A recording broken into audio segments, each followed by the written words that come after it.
Robert is a licensed psychologist with over 30 years of experience in the mental health field and addiction. And in 1982, he met with 17 other people at the Croc Ranch, and that's when they first met to set up the National Association for Children of Alcoholics. And he also wrote the book, Lost in the Shuffle, about codependency. So let's hear it for Robert. Thanks.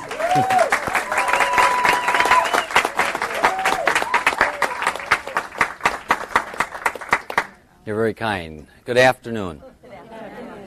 My name is Bob, and I am a recovering alcoholic and a recovering adult child. In the spirit of the 12 steps, and this being a non-formal kind of conference, when I spoke to, I don't know how many of you know Susan Bull, the gal who spent a lot of time and energy with others to set up the conference, but she asked me if I had a title for my talk, and I said, no, I try to trust in the man upstairs and plug into the stream of consciousness that he usually provides for me when I listen to him. So I have some things, though, I do want to talk about that are specific to not so much the beginnings of the adult child movement and what we came to know as the National Association for Children of Alcoholics, but there were so many of us that when we first met, we were invited by the grace of the man upstairs to meet together at this place called the Croc Ranch. And Sharon Wegscheider, you know this name, Jael Greenleaf, Janet Wotitz, Bob Ackerman, people like that were amongst the group of distinguished people I felt privileged to meet back then, to talk about what was our common experience in regards to the different parts of the country we had lived in. Now, I was a recovering alcoholic then, and one of the things that had started to percolate inside of my soul was I came from this dysfunctional family. And when I would talk about my recovery, I would end up slipping into discussions about my mother, my father, my sisters, my half-brother. And the AA people at that time were a little taken aback by discussions that moved beyond just the question of our alcoholism and recovery. And I didn't, and I don't say this with anything but love, but I did not find a welcoming family at that time in the discussions of what we now call the adult child movement. And so I started to go outside of AA. I stayed with my AA program, but I went outside, and I was working as a therapist at that time, and working mostly with families. One of my mentors is Virginia Satir, who's now passed, but someone who was very important in setting the stage for my understanding of what later would become recovering codependency kinds of therapy.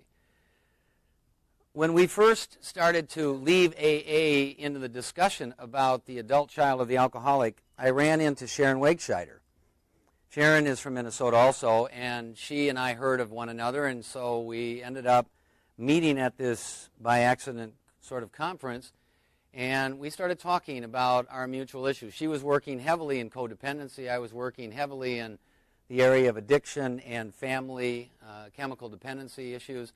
And we started to discuss what it meant to be, quotes, a codependent. Now, in the beginning, you know, some of you have been around this program for a long time. How many have been in this for 10 or 15 or 20 years?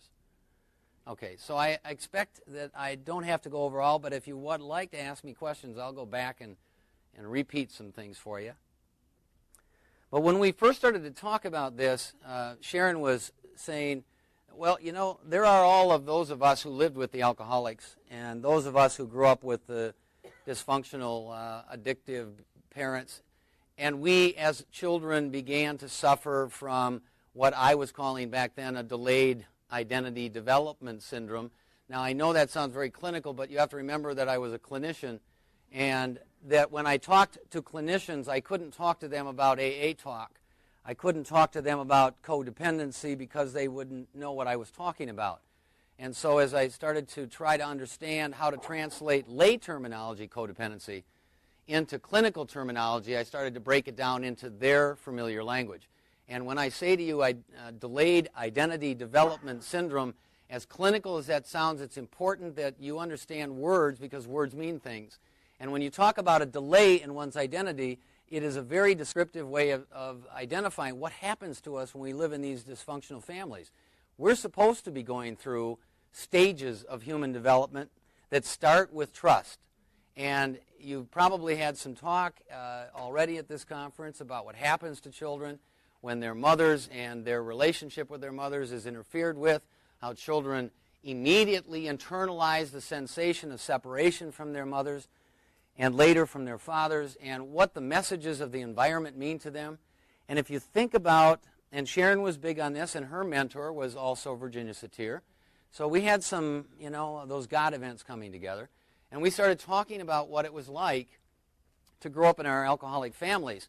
She was speaking not as an addict, but she was speaking as a child from an alcoholic family. I was speaking as an addict who was waking up to his dysfunction and his delayed identity. And I was talking about moving out of AA and trying to find room in Al-Anon. Well, I went to Al-Anon, by the way, because I thought that was a pretty brilliant idea. And I went in and sat down. Of course, it was all women back then. And I sat down with them, and I introduced myself. And I started to talk about my alcoholic family, and I felt like I was sitting in a room full of older women. These were 40-year-old women at that time. That was really old. I was 27. And they all looked at me and went, oh. And I could feel that stuff that I felt with my mother. And I thought, this is not the place for me. And so I went away from Al-Anon, and when I was talking with Sharon, she was saying, well, and there was a certain kind of pride that alcoholics had, false pride that we had about making codependents. I mean, codependents didn't just happen, we made them, and I said to Sharon, I said, I don't know how to talk about that with you because I don't know that I made any codependents. Perhaps I did, but I don't know if I've lived long enough to do that. But I want you to know, as a recovering alcoholic, I believe that I am a recovering adult child. And this was the beginning of our discussions of integrating addictive discussions of chemical addiction to the question of codependency. And if I might ask to break anonymity, how many of you are recovering alcoholics in this room? Okay. How many of you who are recovering alcoholics are also adult children? I figured. And I have not met yet, and I haven't in all of my 32 years in recovery, an alcoholic who doesn't talk to me about, first and foremost, having come from a dysfunctional family. Now, when we talk about dysfunctional family, and that's an important word, dysfunction, because it doesn't say that things aren't working. It says that they're not working basically to their optimum. They're functioning in a sort of crazy, insane, painful way, but it is working. So as a family therapist, and Sharon being mentored by Virginia as a family therapist, we were talking, obviously, that this was a family disease. And that the family unit was, if you put it into a blender, a person. And there were all these different dimensions of personality that made up the system. And that each child that came out of a system of 2, 3, 4 or more children had found their own adaptive way to cope with the pain of living in a separated state. It's not just separated in the sense of trust and emotional bond with their mother and or father, but separated from themselves. This sort of deep longing that I feel still in my life that something's missing. Now, I have lots of years of clinical experience, lots of years of recovery, but in a spiritual sense, I want to say some things to you to think about. I believe in a higher power. I call that higher power God. I happen to be a Christian. It doesn't matter to me where you assign your faith, but I think if you are an adult child, if you are a human being and you hope to self-actualize in your lifetime, you will have to come to terms with the fact that you are powerless.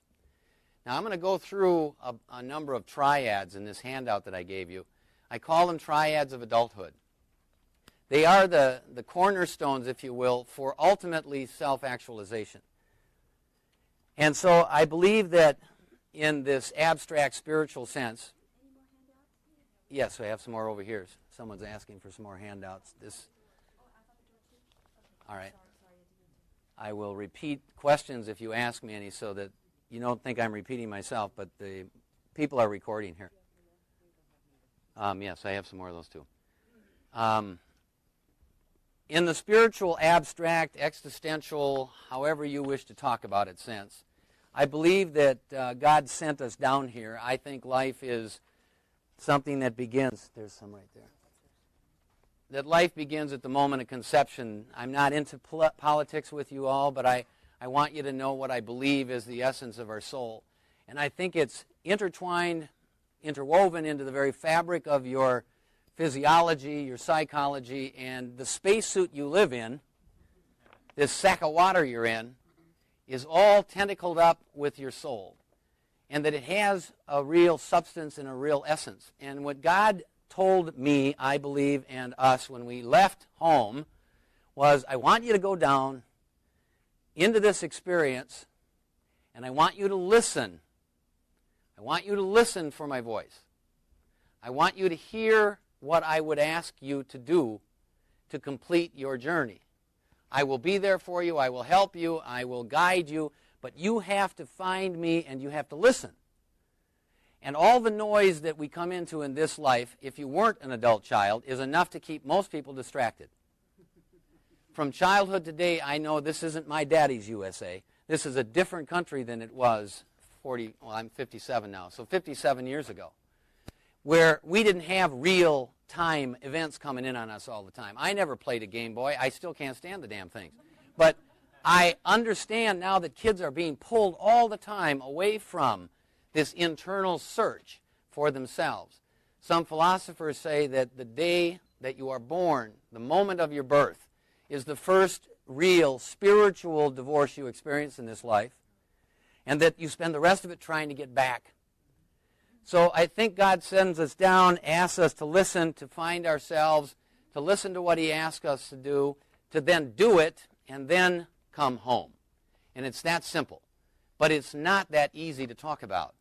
And when we deal with the spirituality aspects of our recovery, you know, as well as I do, that people can get kind of glassy-eyed with you when you start talking about God and spirituality. So I try to boil it down. Now, in my private practice, of course, as a clinician, I don't speak of religious issues, and I can't tell you honestly that I'm a religious man. I'm a spiritual man. I have a strong connection. The God upstairs is a friend of mine. But I do not preach this material to my clients. That's not ethical. I try to help them understand, though, that we have dimensions of ourselves, you know, the emotional, the psychological, the physical, the spiritual. And I start telling them, if you want to find your sobriety, if you want to find your identity, you are going to have to at some point accept a powerlessness in your life so that you don't try to keep defining who you are from the outside in. And children are developmentally incompetent to define themselves until they reach an age of maturation. And we, you know, guesstimate, and theory and research says it's probably around age 17 to 18 that the brain has at least moved through its biggest explosive developmental stage by age 16 or 17.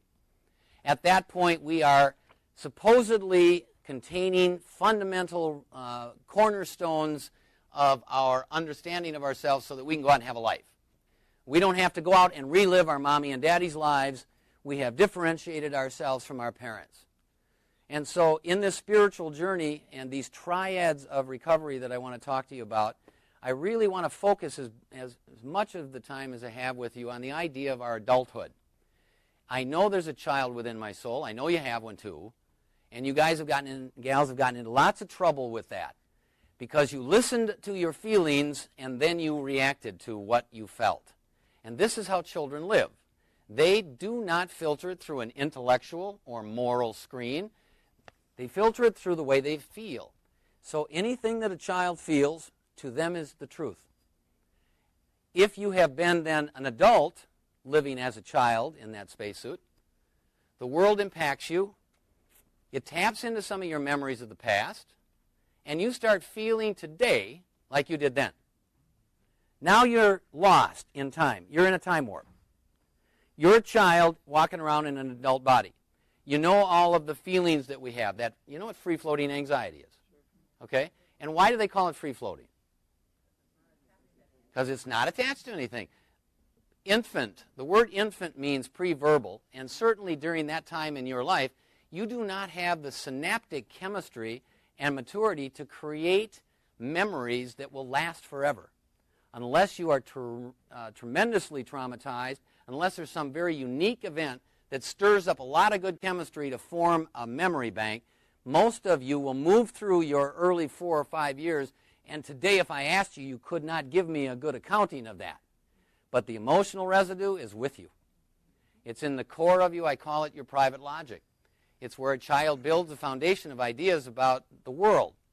They don't have memories attached to it anymore. This is confusing to us, why we feel certain ways. But we feel what we feel, and we believe it. So Sharon and I are talking about all this, and I said to her one day, there isn't just alcoholics and codependents. There are only adult children who sometimes come to alcoholism, sometimes come to drug addiction. But I have never met an alcoholic, as I was saying to you earlier, who is not an adult child of some kind of dysfunctional family. Now, I list out 3 of them in most of my writings, but I talk about the chemically dependent family, I talk about the mentally ill family, I talk about the physically abusive family, and mixed in there is a rigid fundamentalistic family. I don't mean just religious. You know, some people are raised by sergeants and you know, lieutenants and those kinds of things, where the world is so narrowly defined that you can't be okay if you step outside these corridors.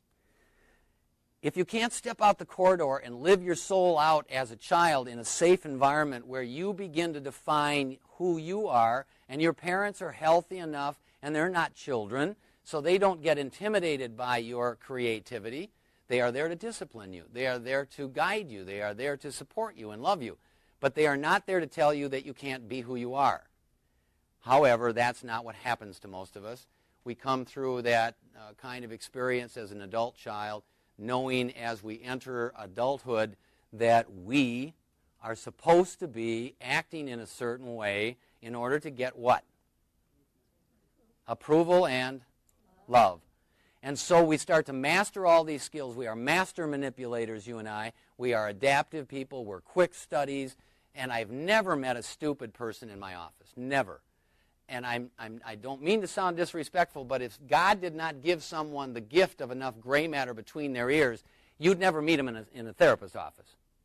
Because it takes a lot of brains to get this screwed up. And you have to spend an awful lot of energy twisting the truth into things that you think are real when there's no evidence to support it, and then act like it is. And when someone challenges you, you feel what? Threatened. You're telling me I'm wrong. You're telling me I'm not okay. But this is my belief. This is my core. This is who I am. And they're so sincere. And you know what sincere delusion is? It's that person who's not lying to you. They're telling you exactly the truth as they see it. So if you said to them in your coarseness or your reactivity, you're lying to me, they would be threatened by you. So when I'm sitting in my office and I meet an adult child and they're telling me these stories, and my little kid inside is going, oh, bullshit, you know. But I'm an adult, and I look at them and I go, And then I look at them and I say, so, Tom, you really believe what you just got done saying? Yes, absolutely.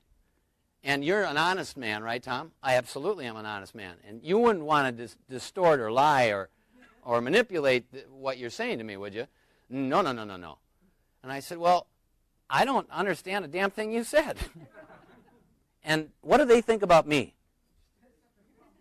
There's something wrong with you. I've had them say, well, you're not a very good therapist. Well, you're not listening. And I said, no, I am listening. Maybe I'm the first person who's really trying to listen to you and stop in front of you and say, I love you and I believe in you, but I don't believe a thing you're saying to yourself. And I'm afraid you and I aren't going to have a relationship if you can't get honest with yourself. And some of the people that come into therapy are doing rehab. Rehab is different than habilitation, by the way. But most adult children are not coming to therapy to do rehab. They haven't got anything to go back to. They have come to start something. That's habilitation. And most of the therapy that used to go on 30 years ago, psychoanalytically speaking, didn't understand addiction, didn't understand that these people didn't have an identity. In fact, the phraseology for you and I before we came to adult childdom was, from the psychoanalytic level, undifferentiated ego mass. You ever heard that? Sounds like psychobabble, but not to them. It's very descriptive terminology that says your ego is undifferentiated. You don't know the difference between your emotions and your thoughts and your morality. Consequently, you are acting as a child, and in the world, you are building your identity from the outside in and not the inside out. In clinical terms, they talk about that as your locus of control. I want to teach you these words so when you're talking to people, you can be educated to people who look at you and go, you went to a what meeting for a what weekend? You talked about a what? What is that all about? And you want to say to them the things that will register. You can't just start bleeding and tell them the whole story of your family's life. They'll go, too much information. I didn't really want to know that much. And so when you talk to adult children, you have to be careful, particularly the ones who haven't had any real work done with them yet, because they'll tell you how to build a watch. You ask them what time it is, and they'll tell you everything about their lives. It's like those jokes we have about adult children going out on dates. And they meet a normal person, and they go, and my story is that my mother was an alcoholic, committed suicide when I was 14. My dad, he left home. I haven't seen him for 25 years. I've been on medication and therapy for... and the person with you going, oh, my God, I'm out of here. So Sharon and I and others are beginning to find one another. Have you heard of the 100th monkey theory? Yeah. This is what's happening. It was a groundswell back in '85 when finally someone was saying there are adult children of alcoholic families out there. It would be okay for us to talk about it. And they came out of the woodwork. They didn't know why they were coming, but they knew when they read that in the newspaper that that was the conference they had to go to. And so we started to see that this whole continuum of addiction, alcoholism and chemical dependency, was founded on, in large sense, a spine, a strong column of distorted, calcified emotional confusion that was causing an individual, not just because they were genetically predisposed to alcoholism, it was pushing an individual who felt separated from their own soul for a medication from the pain. A medication from the free-floating anxiety about that which they could not remember any longer but knew was a problem. And how is it, the mystery, that if you go to a party as an adult child and you're not recovering, you're going to find the other adult child in the room or the alcoholic adult child in the room, and you're going to fall in love with one another. I mean, there is no such thing as mature intimacy for unrecovering alcoholics and unrecovering adult children. They go to reenact what? Their childhood, their parents' lives. We grow up typically like one parent, mimic their behavior, try to seek pride and validation from them, even in the negative sense, if that's what's required. And then we go out and we find the partner, and we marry our other parent. And so you see, a child is going to carry this unfinished business with them across their lifetime.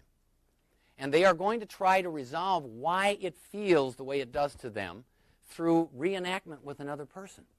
And they're going to keep repeating this behavior until they look in the mirror and see, it isn't about me. It's my mom and dad.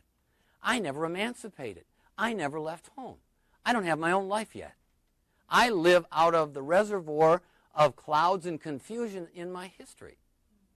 So this was just a horrendous shift in our thinking clinically at that time. It was just an amazing way to bring the fold of AA and Al-Anon people together and start a 12-step program that was saying, look, you get sober and the process will lead you, if you're an alcoholic, to this question of what Bill W., who is one of my heroes, one of the guys who I believe set the stage for everything we're doing here today, by calling his next stage in recovery emotional recovery.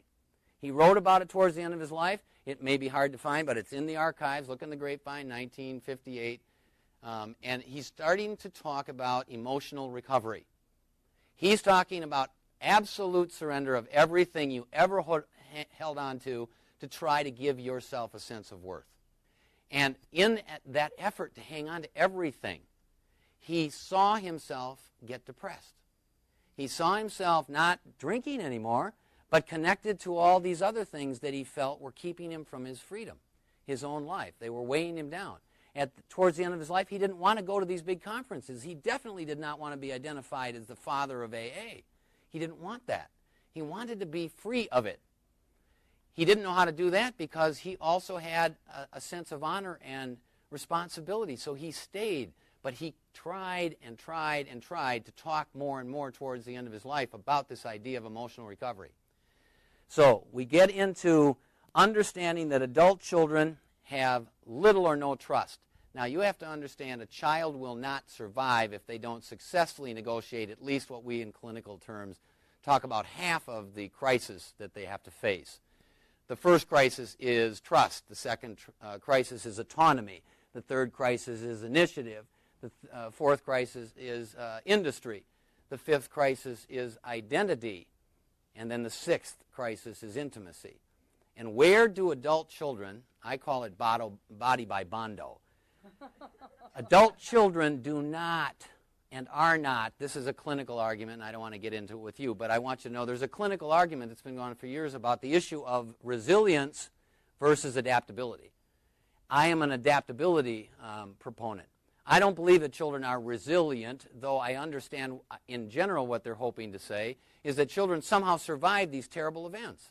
And I go, well, they do, and that's a genetic gift, eons old, that we've somehow managed to get out of our environment exactly what we need to get through it, even though we're lacking so much. What I'm really saying, though, is you and I are adaptive people. Because we're smart, we took in that pain and we found a way to cope with it. Adult children make up layers and layers and layers of denial and excuses and rationalizations, so that when you ask them about their family of origin, they tell you often in the beginning, I had a great family. Things were great. And then when you start to introduce them to more people who are past that point of denial, they start getting scared and they tell you things. This is the rap, the quick words that flop right out of the mouths of adult children. My mom and dad did the best they could at the time. They did with the skills they had. And I go, absolutely correct. Absolutely correct. I validate adult children all the time first off, and then I tell them they're wrong later. Your mom and dad did not do the best they could. It wasn't that they were guilty of being bad people. It was that they were adult children, another generation, living in denial, married to another adult child. And remember, these aren't emancipated, undifferentiated, or differentiated souls. These are children, raising children. In a time in history when the greatest generation, the people who died so you and I could be here, went out and didn't have a thought about what they felt. And thank God they didn't. If they'd have stopped to think about it, they'd never been able to do what they did. So maybe God has a perfect plan, but here we are. They did what they had to do to make a better life for their children. I know my dad believes that. He's still alive. He's 92. My mother's passed now. But she believed that, and they were of that generation, and many of you in this room know what I'm talking about.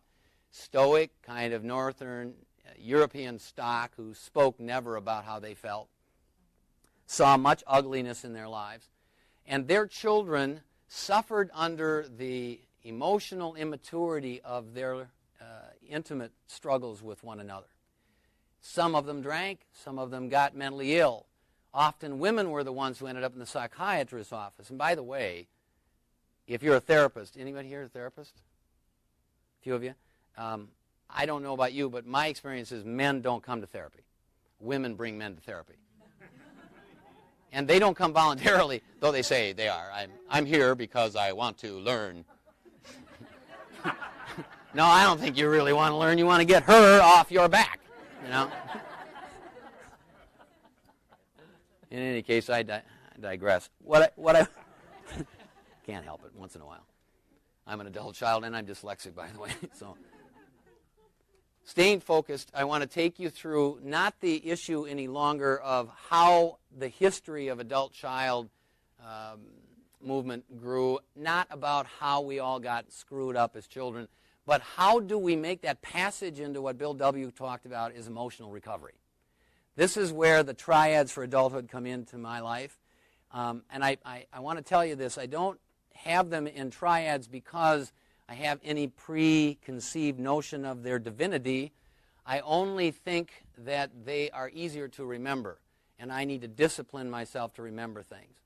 So I put them in this order across the page, 1, 2, 3, 4, 5, 6, 7, 8, 9. And when you and I start to develop our sobriety, and I'm talking about emotional sobriety for those of you who are not the addicts here, you know as well as I do that the child in your soul has a drug store of ways to medicate the way you feel. It can be work, it can be sex, it can be cleaning the damn house, it can be driving cars too fast, it can be going to work too much, it can be going to the gym too much, it can be sleeping too much, it can be reading too many books. Adult children going into a bookstore for the first time. I mean, one of the first adult child interventions I did was in a bookstore. I was there to do one of these things for the publishers, and this gal came up to the desk, and she had my book and about 15 other ones. And I said, "So you're an adult child?" And she said, "How'd you know?" And I said, "Well, the number of books you have suggests that you're kind of anxious about getting things straightened out, and you think maybe if you read all this, you're going to get an answer." The problem with that is, but it's typical of adult children, they'd rather read a book because they don't want to talk to you because you might say something back to them. But the book is there for their own interpretation, even if it's written very clearly. And after they get loaded up with information, they can go out and give lectures on adult childdom. And that some of them do. They do. They give lectures on this stuff. I've met some of them on the road. But they couldn't relationship themselves out of a wet sack.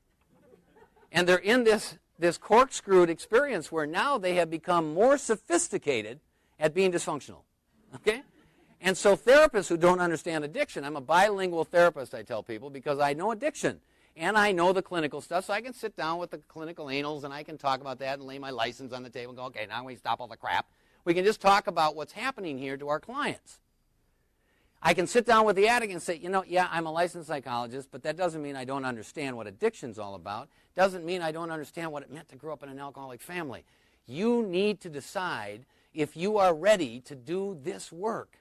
This is really hard work, I tell my clients, and I'm a really selfish guy. You are? And I go, absolutely. I work a program that says this is a selfish program.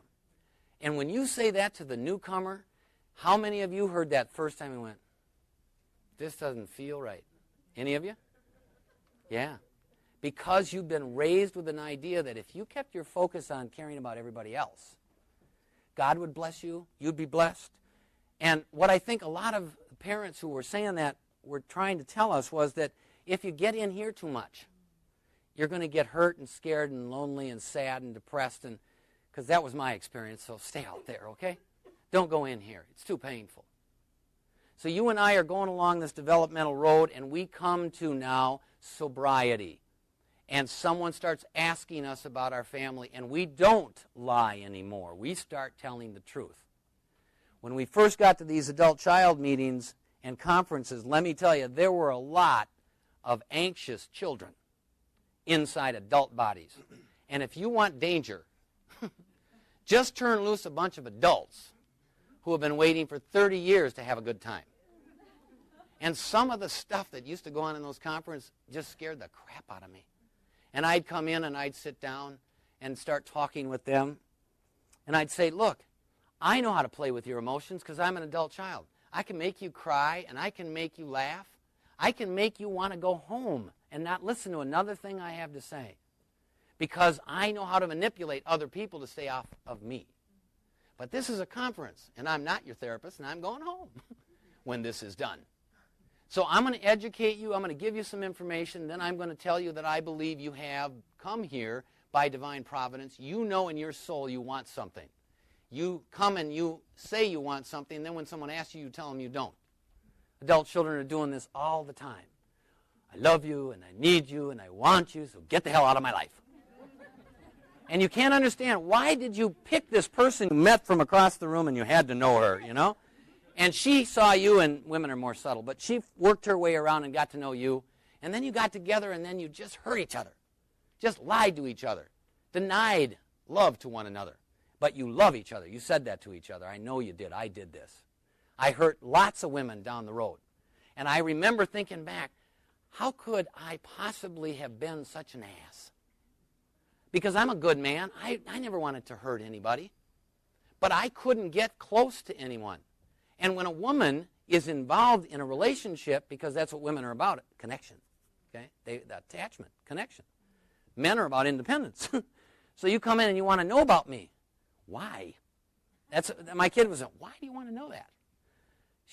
My first wife would say to me, well, what kind of food do you like? Hamburgers? Why do you care? Well, because, I'm trying to be a good wife. And I went, just cook. I'll eat anything. I didn't want to share anything about me. When they'd ask me about my mother and my father, I said, yeah, my dad's, Dr. Welby, and my mother is a social worker, and yeah, they're great people. No intimacy. Intimacy is intimacy. And you don't want anybody to see into you if you're an adult child. Because why? What's the fear? And why are they going to hurt you if you let them in? What? Say it again. Because they will abandon you? Yes, abandonment's another one of our fears. Something's wrong with me, and you're going to see it. And then I'm going to be sorry I ever showed it to you. And privately, I already know that I don't like who I am. I'm trying to be someone else. For some of us who drank, the story was, I drank to be someone. I said, let's go drink and be somebody. And my friend said to me one night, no, I don't want to. He said, I'd rather get drunk and be somebody else. I went, that's a good idea.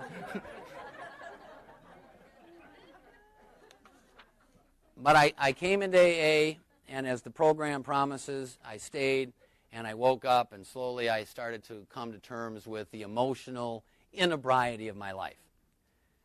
Now, I still go to my AA meetings on occasion, and I look around, and I sit down, and there's still people there that were there when I started, and they haven't changed a bit.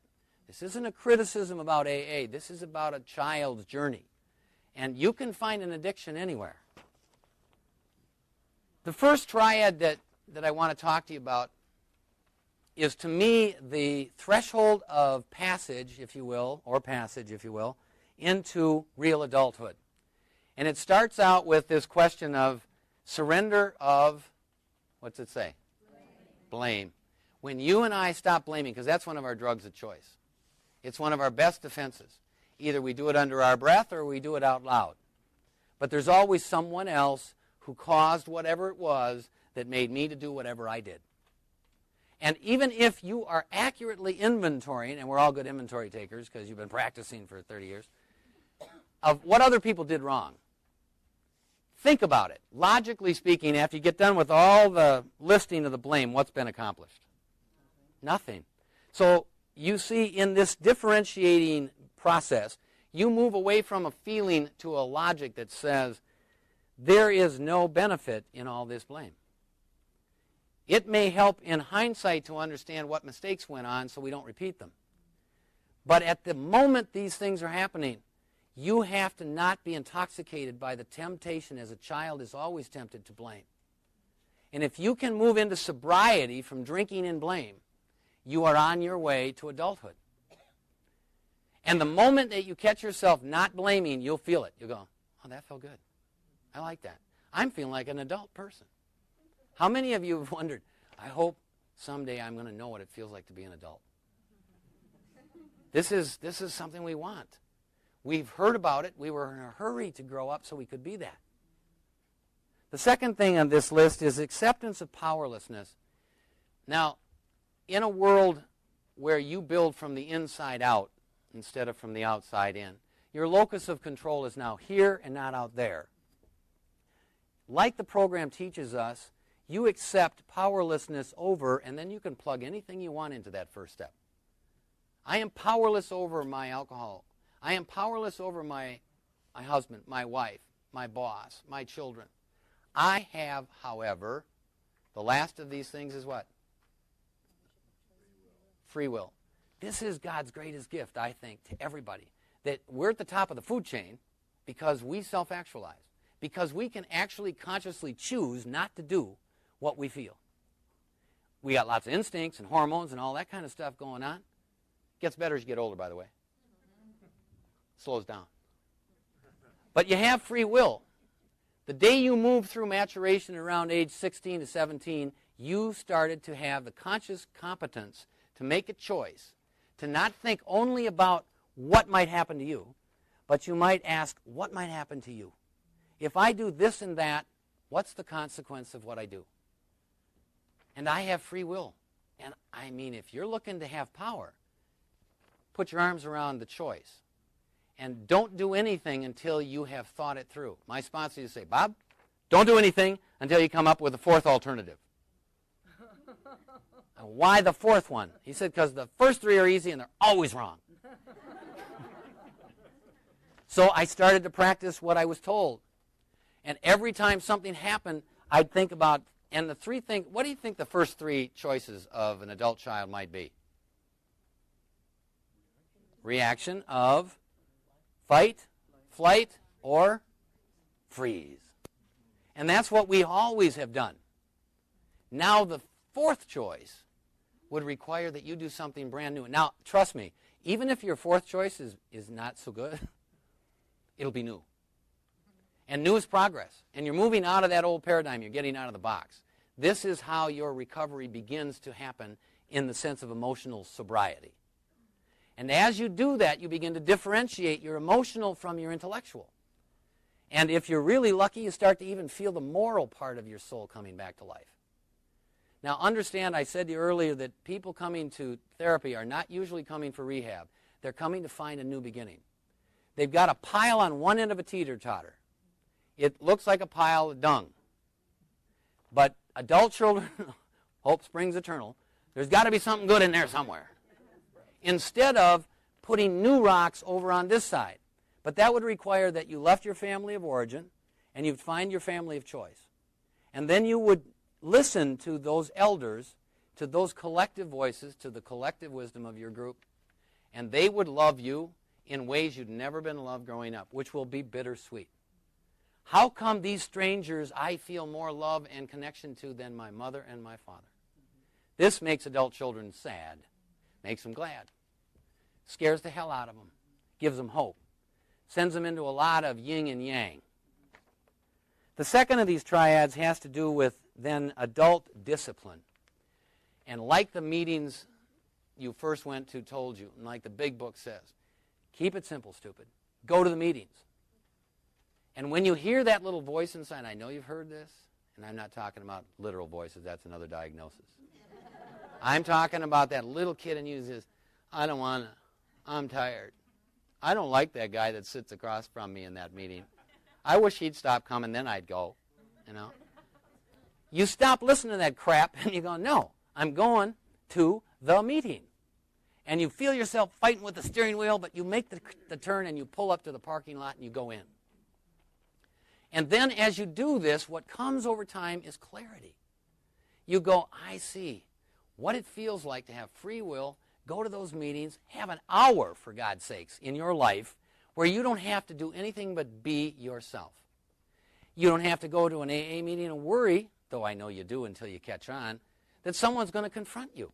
When the truth is the meeting has all sorts of very specific adult rules. You know the 12 steps? They are an adult program for living. That's all they are. They don't give a shit how you feel. They never ask you how you feel. Maybe the person might, but then they're not working their program.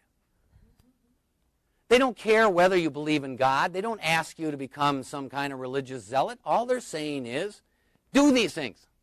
A, B, C, D, E, F, G. Just do them and keep repeating them. They all one to the other, fit together. So we get into discipline, clarity, and consistency. And as you do that, there are things that will start to come to you. The promises of this program will come to you. Suddenly, things that seem so perplexing to you seem so simple. The anxiety that used to hover over you all the time is now gone. The urge to get loaded, the urge to go have another date, the urge to go to work instead of your meeting. All this stuff is lifted from you. You are differentiating into adulthood. This is a great emancipatory story. AA has emancipated more people than any other program in all of time.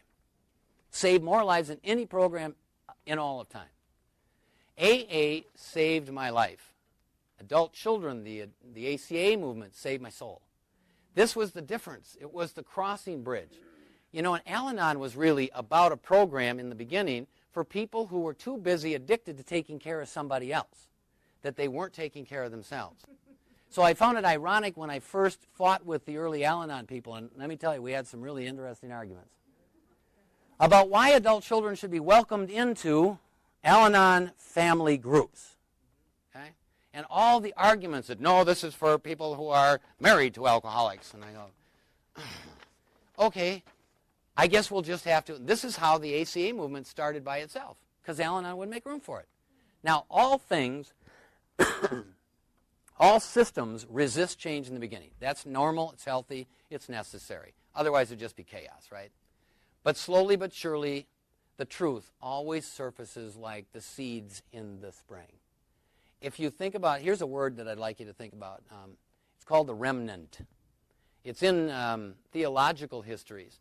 But remnant, while in sort of a contemporary thing might mean something left over, the remnant in this biblical sense, theological sense, means the truth.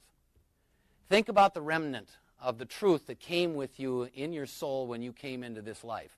That was with you. That truth was in you. It's still in you now. And you're fighting and working all the time to get better understanding to who you are and what am I doing here. So we get into the questions of living in the moment. You know about that. We talk about it, the here and now. This is where it's happening. It is, right now. Okay, so I'm with you now. Do you think my little boy doesn't have someplace else he thinks he might like to go? So I'm competing all the time with a child who has an agenda. And he's got a short attention span. I'm, a male. I want to say to him all the time, settle down. But I stop having arguments with my kid. I do not lecture a 5-year-old. I don't try to have an intellectual conversation with the child in my soul anymore. I say to him, Bob, right now we're in San Diego, and we're with about 70 or 80 people, and we're going to be talking about recovery, so you can sit in your safety seat and play with your toys. And when we get done, we'll be going where we're going next. I'm staying in this moment because this is the moment where something you don't want to miss is happening. I tell God when I come to these things, I didn't ask to be here, God. You asked, I believe, by some other voice that came over the phone and called me. I'm here, and I'm going to be here for the 1 or the 1,000. I don't care. I know there's something going on in this room right now between one of you and me. I don't know who you are. I don't know how many of you there are, but I know something's happening. You're going to take something, and I'm going to take something, and I'm going to go away with it. It's mine. I'll leave the rest. So if you hear anything that's coming out of my mouth today that means something to you, just take it, make it your own, because there's nothing new under the sun. I didn't make this shit up. This is stuff that was happening. This was evolving. We live in a time of emancipation from the dark ages, in revelation to ourselves. It's not a me sort of selfishness. It's a me kind of responsibility. And we get into these triads we'll talk about. The next thing in this list of living in the moment, I'm sorry, go ahead. Question here. Can right, the person is asking, is there an extreme you can take living in the moment? So it's sort of a eat, play, and be merry, and tomorrow we die. And I just want to say to you, absolutely. Adult children can screw anything up. But I believe that when we're talking about sober intellectual, moral discernment, you are about the job of balance in your life. But you understand that if you're going anywhere tomorrow, you have to start where you are, and that's today. Otherwise, you're going to go to tomorrow and start to repeat what is still not finished about yesterday. And it's going to keep going like that until you move beyond it. And we don't move forward in a vacuum. So we have groups. That's how we got together. I think if you understood the word religion, the word means to bind together. It didn't have any purpose that it has now become.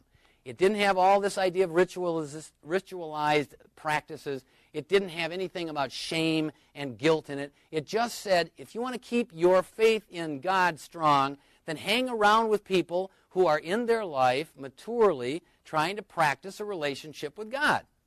Like AA says, stick with the winners.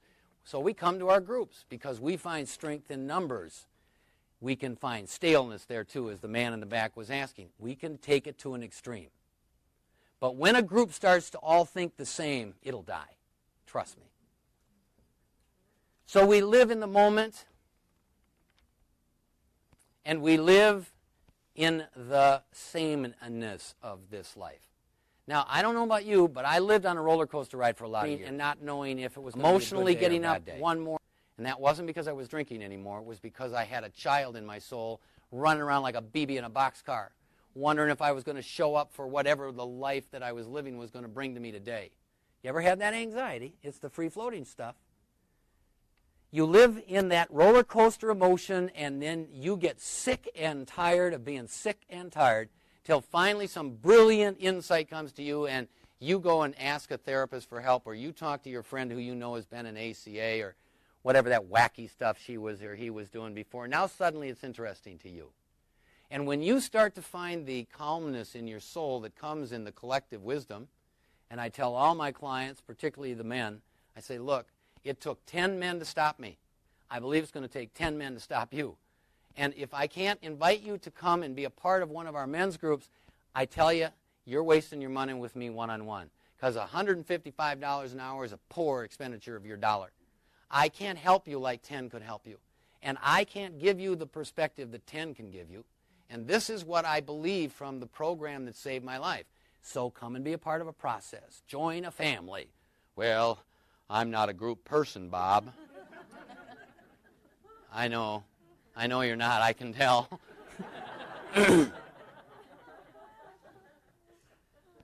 And after you've lived on that roller coaster for all those years, you get sobriety started, and you feel this sort of serenity come. You remember that? Wow, no red lights in my rearview mirror. You know, I'm not worried about what my husband or my wife's going to say. I'm not worried about talking about my feelings as much as I used to be. It's going to be okay. It's going to be all right. I'm calm. I'm cool. I like this. And then about 10 or 15 days of liking it and going along really nice pass. And then what does the little child in your soul start saying about this recovery thing? This is boring. I mean, boring. There's no fun here. Because his soul, her soul, is connected to chaos. Chaos feels normal even though they hate it. They don't want it. They hate it. But they don't trust it. What is it they don't trust? Is it the environment of people they don't trust? Is it outside of you, the trust you lack? It's inside you. You look in the mirror and you see that person staring back and you say, you don't give a shit about me. You don't care about me. I've seen you. You take care of everybody else, not me. When I go out there, I'm on my own. But if someone else is bleeding, oh, you're just so kind. You're just so good. You're right over there fixing it for them. And you don't see, and I don't see how that was one of our medications of choice. I mean, I could love you. I just love you. I just care about you. I love you, you know. Because it makes me not have to deal with the person I don't feel I love. Now, interestingly enough, if you think about ego states, children cannot self-define. Children cannot self-validate. Then you think about what it takes for a child to become a whole person. It takes people to validate them. It takes people to bring them through the trust, the autonomy, the initiative, the industry, to the identity of their lives and into real intimacy with another soul. It takes all that energy from the outside in. And you and I are built evolutionarily or by divine design. I don't care what your argument is. Somehow it came to pass that we are a three-dimensional creature. We have feelings, we have thoughts, and we have morality. I don't know why we think there should be a right and wrong in the world, but it's in there somewhere because we've done research with children and we see. Children reflect a desire for right and wrong before they are impacted by the social signatures around them. They want something to be fair. They know there's a right and wrong. They feel guilty about things they did. Of course, the next moment they could do it again, but they feel bad in the moment. So you and I are struggling all the time to get out of the chaos. And when you start to get real emotional sobriety, you feel a joy about how everything is the same. And you start saying prayers. Dear Lord, please help me make today as good and as calm and quiet as yesterday was. And if there's chaos that comes my way, help me think about what my choices are before I act. So you go through this triad and you start to mature. You accept it's not boring. In fact, we're going to talk about that in one of the later triads. But you understand you are coming to your adulthood. Are we okay on time here, or am I supposed to be done? Oh, good. I hate not finishing well. So if you cross over the line here, you get into this question about what are the externalized gratifiers in our life? And inside we have come to deludedly believe, when I say I want you, that means that I have to have you. And if I can't, then something's wrong. My life is not complete. And if I say I need you, then I believe that. And I start to listen to our English language. We got the most sloppy language of any language in the whole world, because you don't know what word means what exactly. But I say I need as a child, and trust me, a child believes they need this thing. When a child says I want that, they can't get their mind off of it. They want it.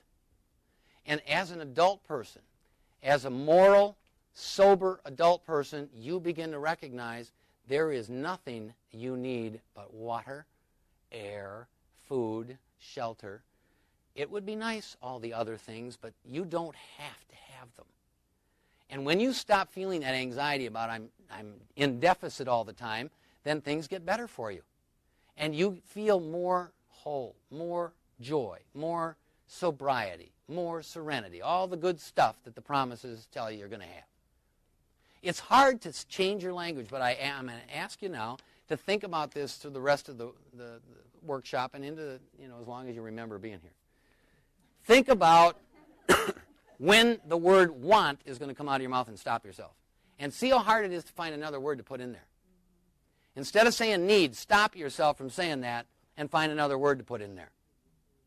Do this for yourself. It's a discipline. Builds on one of the triads that we talked about earlier.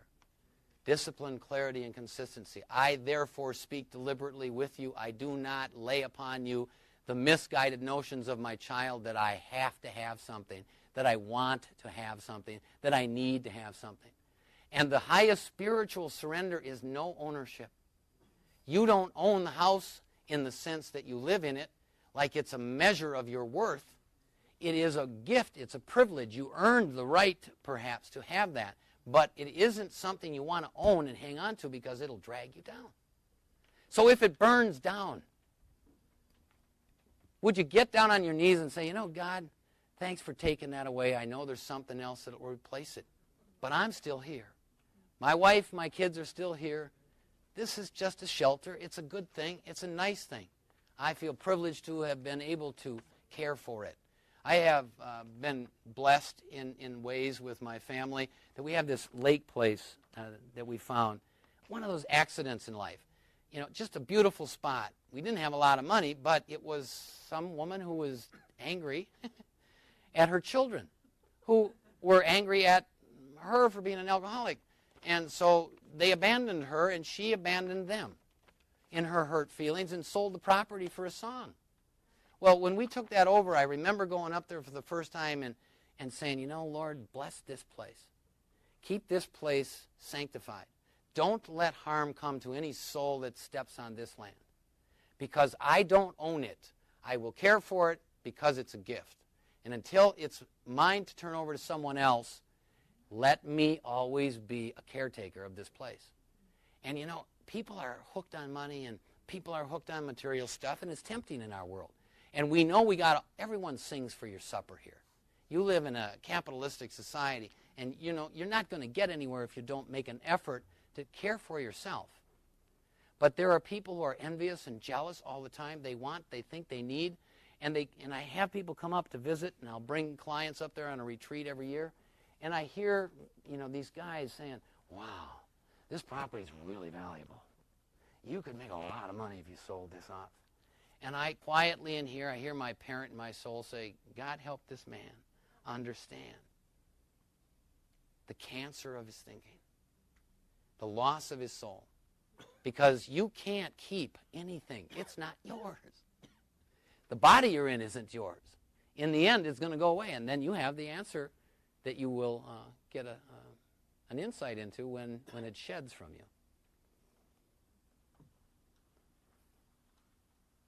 And I've had a lot of discussions about these triads with clients, and in this particular set of triads, and in deference to the women in the audience, I want to tell you I have never had a woman yet tell me that she resonates to these three issues like men tell me they resonate to them. They say they are concepts in their minds, but there are other words they would use to describe their seeking of honor, nobility, self-respect. And I don't know if that's a gender issue. Much to learn yet before I die. But I wonder if there is anyone here, any of you ladies who, when we're done talking today, would give some thought to this, and if you want to share it with me, I'd be more than willing to listen. But as a man, I can speak with great confidence in the idea that when I solved, we're going to talk about some of this tonight at the dinner, after dinner talk. Men have to solve the paradox of their self-centeredness. Okay? I do not apologize for being a man. I don't apologize for being self-centered. I think evolutionarily speaking, I was built to be self-centered. I don't think it's right to apply that as some sort of excuse for brutality or insensitivity or lack of sincerity or lack of compassion. But I am not a weakling when it comes to the notion that I have a responsibility to serve myself first in order to serve those that I love.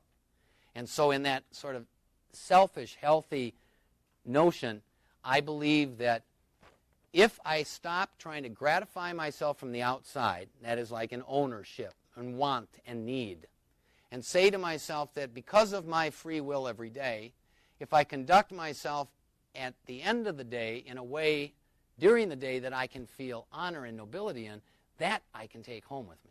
That I can take with me when I shed this body. That's the part of my soul I'm going to keep. So I think, go ahead, someone.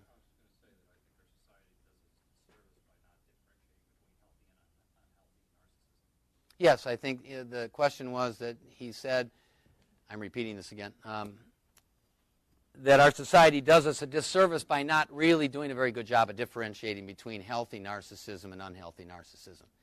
But you and I are all self-centered creatures at the core. We don't do anything that ultimately we don't believe for one reason or another doesn't serve us. And I'm just saying you discern morally, you discern intellectually, which is the right or wrong choice. But some of the most selfish people are some of the greatest in our history.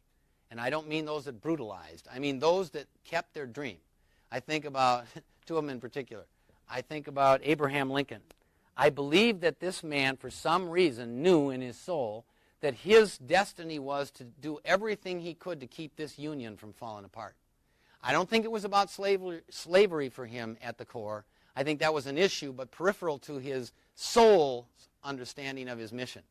And that was to keep this country together at all costs, risk everything, knowing, and I think if any of you have studied his life, he had dreams and visions of his own death.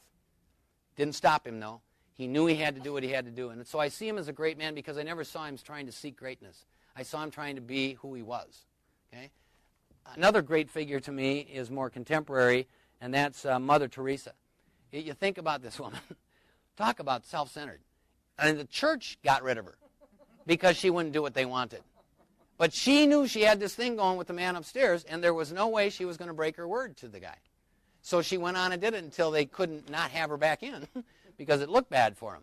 So she just, she cut through all this stuff because she didn't abandon this self-centered belief, this selfish notion that this was her calling. She had to do this. Yes?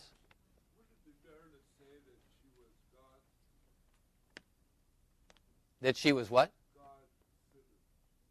God-centered?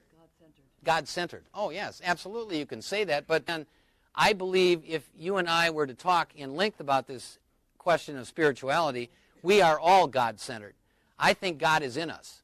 I think we may not choose to listen, and I think that's part of the journey of our emancipation into spiritual sobriety, that we surrender to the existence of God in us and see God in everyone around us, so that I don't have to be afraid of you anymore because I'm not worried about whether you love me or don't like me or don't care about me. I am only selfishly going to ask, what is your name, by the way? Ed. After I'm done today, I will remember how I treated you, Ed, and I will take that home with me. Whatever our discourse here today does in your life, I don't know. But honestly, I want you to hear me tell you that I think we're all God-centered. And I believe that some are more blessed in the end in the vision of clarity that burns in their soul that tells them what to do. But I want you to know I have the power of knowing. I have heard my own voice, and I know what I'm supposed to do, and it's none of your damn business, but I am going to do it. Because one of the triads in here we're going to talk about tonight, I'll get to, builds on this theme. But I think we're all God-centered, and I just think it's a shame when people can't find that in their lives.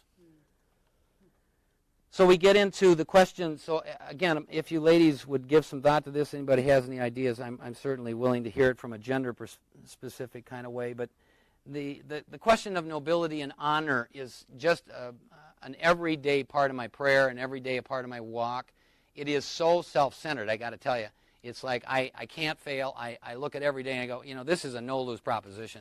All I have to do is get up, suit up, and show up. And all I have to do is treat you with the same kind of dignity and respect that I treat myself with. And then I know whatever's going to happen, the best it can will.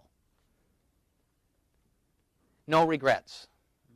This is a big one for adult children. Big, big deal. How do we look back on our lives and not have that word come up in our soul? I so regret the time I wasted. I so regret that I can't ever have that time back. And regrets are just sins that are unforgiven. It is that you and I struggle to forgive ourselves. And one of the paradoxes of our adult childdom is that often we don't feel worthy as people because we were children who didn't feel worthy, who didn't understand that it really wasn't about us. It was our mom and dad's troubles, but we didn't know how to solve that problem. So the way we solved it was by saying, maybe if I was just a better little girl, maybe if I was just a smarter little boy, maybe if I hadn't been born, maybe even, things would have been better for my mother and father. And that becomes internalized into the private logic of a child. And so they work very hard. You and I, particularly as adult children, struggle and work very hard to be good people because we are trying to always make up for some part of us that feels we're never going to be worthy. And I can tell you 32 years later, my kid still believes, this is my personal journey, but my kid believes I'm not worthy. I don't know why this is. I haven't been able to untie that knot. I can't remember an event that made it so, but it's there. My wife and I talk about this, and we found each other because water seeks its own level for good or bad.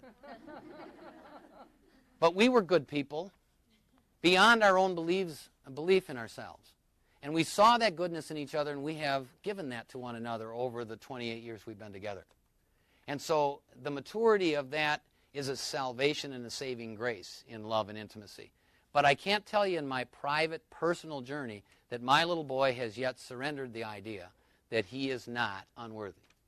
And maybe that's a good thing because it's caused me to strive all my life to be a good person. Even though at times feeling I never am going to accomplish that. I understand it's a child. I know my child is wrong. But I don't argue with him. I go, I know, Bob, you don't think you're worthy. You're not in God's book of life. You're going to hell. The slide's greased. You're on it, But I say, I love you, and I know God loves us. So we're going to go on today, and enough of that conversation, Bob. Not going to talk to you about it anymore. So you and I are looking for our spirituality and our wholeness in this journey. And I don't have the regrets, though. This is the good piece. It isn't about whether my kid would want to hang on to those regrets, because he has the memories. Your kid has the memory bank of everything you ever did wrong. You know this. And you could judge yourself and probably have pretty harshly, more than anyone else. But as an intellectual and moral person, you have decided that he, she is wrong, and a child is innocent. The child in my soul is innocent. He was innocent whenever this stuff happened, and he's innocent now. I'm not saying that I'm not therefore held accountable if I let him go out and do something wrong. But if I do something wrong, I'll tell you who's really the culprit. It's the intellectual and moral part of me that failed to step up to the plate. Didn't work his program. Didn't take ownership for this weighty thing called life. Did you have a question? Oh, okay, sorry. Disappointment. This is a word that you and I all hear from memories gone by. Someone looked at you, probably a parent, some adult caregiver, and said, I am so disappointed in you. And it cut right through you, and it just grabbed you, and it validated something was wrong with you. And that shame feeling came over you. Because shame is that feeling you get, right, because you're a bad person, not because you did something wrong. You're really broken. You're kind of a flawed piece of machinery. That's what shame is to me. But that word disappointment is a word that you need to take out of your vocabulary. Again, I'd ask you to take it out. Catch yourself every time you get ready to use that word because it's sloppy, simple, easy, and it's wrong. It never works. No boredom. This is where we come back to what we were talking about earlier. When my kid says, I'm really bored, I go, we're in the moment, Bob. Right now, right here. This is what's happening. And I'm going to be here until we're done with this moment, and then we're going to go to the next moment. And that keeps me sober. Faithfulness, hope, and charity. Someone has a question here. I didn't quite understand what you meant about no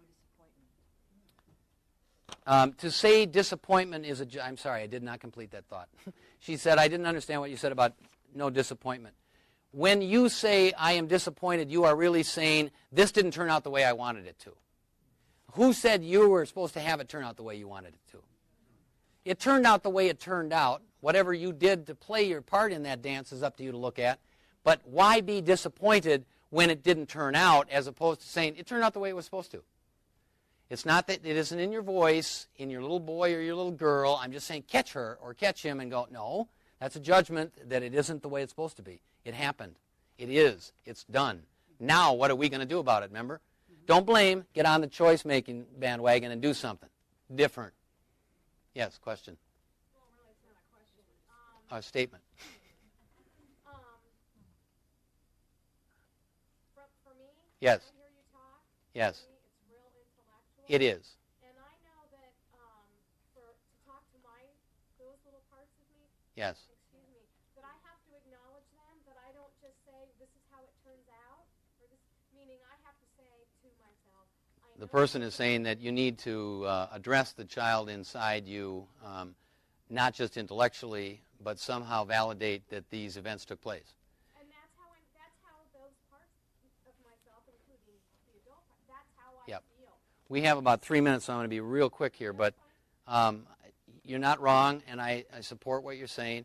This is, unfortunately, a limited amount of time I have to shove 10 pounds into a 5-pound sack. And I am being a little intellectual, but I don't want you to misunderstand me. You have a feeling, that's a fact. You don't invalidate those feelings. I said to my child on many occasions, I understand you're disappointed. I understand you think in your own naive way that it should have turned out different, that it wasn't fair. And I can even agree with you that the world isn't fair, son. But I'm telling you right now, I'm not having an argument with you about it because we need to move on, and that's yesterday's business to me. I love you. God loves you. Sit in your seat. Everything will be fine. And I believe as good parents, you are disciplined, clear, and consistent. Whether you say you love them all the time, maybe gravy and frosting, but that you were clear, consistent, and disciplined is the surest way not to screw up a child. Be there for them. Give them your best. Love them the best you know how. Don't be disappointed in them. Don't ever say that to them. You know? I'm going to have to hold a question. I'll tell you what, I'll talk with you. I'll stay around. We can talk, but he's running out of tape.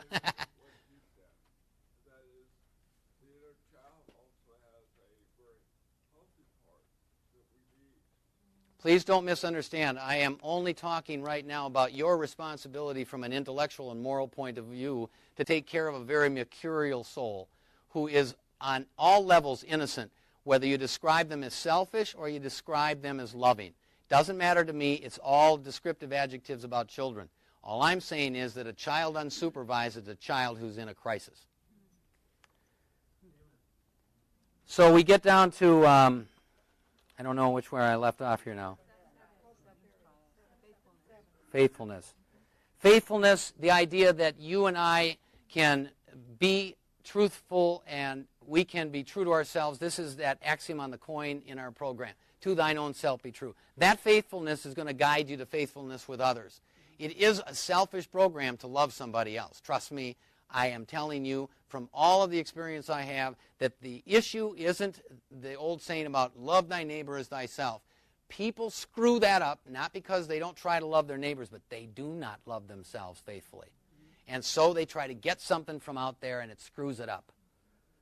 Hope, my child is, speaking of the well of hopefulness, my child in that old idea of hope springs eternal in the heart of a child. My child believes that the world is all going to be at peace in my lifetime. He really thinks that that can happen. He believes if we just have enough faith, if we just meet enough people who have that kind of faith, then by God, you know, all those terrorists, those people want to tear your heart out, they're all going to change. I love you for that, kid. I love you for that, but you're intoxicated and you can't drive. You know, charity, we're going to talk some more about that tonight too, but I like to say to people, you know, be a part of the solution, not the problem. You know, put out more than you took in. Try to do this for your own sake and for the sake of the God of your understanding. Loyalty, integrity, confidence. Confidence, loyalty I'll leave for you, and I'll talk about some of these tonight. Maybe you can ask me some questions later. Some of them are fairly self-explanatory. I think you know what being loyal means. You say you're going to do something, you do it. And the only reason you would change and not do that is because you saw that there was an error in your thinking and that it would do more harm to continue this dance than to stop it. Then you make amends, but that's an honest mistake. I can live with an honest mistake. I don't like to live with the ones when I knew I should have stopped and I didn't listen. Integrity, that means that you are a person of your word. You are a person who gives in the way that is measured against your own belief in what is important. I do not try to take care of you because I can't stand your pain. I recognize that's God's problem to take care of your pain. My responsibility is to give you whatever God gave me to offer up at that moment and then move on. Confidence is a really important word. It means to live with faith. Defiance means to live without faith. And I believe people who work these triads and work their programs and find their identity become confident people. This isn't arrogance. This is confidence. When you meet a stranger, you're not anxious. You make eye contact because you're confident. It's another soul. It's another one of God's children. It's just not my problem what you're up to. It's what I'm up to.